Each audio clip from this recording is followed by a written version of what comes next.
माझा भाऊ काल दुपारपासून घरून गेला होता, तर तो विल्लोळीला इथं मयत घोषित झालेला आहे. मयत इकडं बॉडी सिव्हिलला आणली, त्याची इकडे सिव्हिलला आणून त्याला मयत घोषित करण्यात आलं आहे.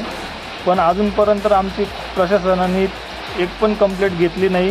कुठे जायचं, काय जायचं आम्हाला काहीच सांगितलं नाही अजूनपर्यंत. पुढं चालून तुम्ही काय करा ते पण नाही सांगितलेलं आहे.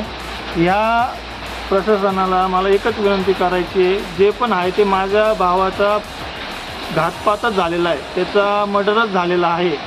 त्याच्या डोक्यावर वार आहे, बोटाला दगड मारून असे कातडे निघालेले. हे पंचनामामध्ये पण दाखवलेलं आहे, हे पंचनामामध्ये पण दिसतंय का डोक्यावर वार आहे, कातडे निघालेले आहे. फक्त मला एवढीच विनंती आहे का हे जे पण असतील कृत्य करणारे त्यांना लवकरात लवकर अटक झाली पाहिजे. याच्यामध्ये मला एक नाव घेणं इच्छुक आहे मी, का हे इंदू सावळे म्हणून एक लेडीज होती. इंदू सावळे ही विल्लोळीलाच राहायची, म्हणून मला तिकडच्या त्या व्यक्तीवर संशय आहे. ही विल्लोळीला राहत होती, विल्लोळीलाच जायचं तो, तर ही व्यक्ती सदर व्यक्ती तिकडेच राहते. तिथेच कोणतरी असेल, तिचा तपास केला जावा हीच प्रशासनाला विनंती आहे. आणि माझ्या भावाचा मला न्याय भेटावा बस.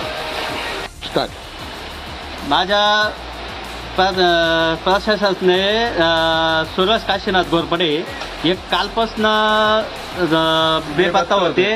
त्याच्यानंतर आम्ही पोलीस स्टेशनला कंप्लेंट ते केली होती, पण त्यांनी सांगितलं 24 घंट्याच्या नंतर. प्रशासनाचा नंतर फोन आला सकाळी का येलोळीला जैन मंदिर पाशी अशी बॉडीची वळली, तर आम्हाला त्या संदर्भात न्याय मिळावा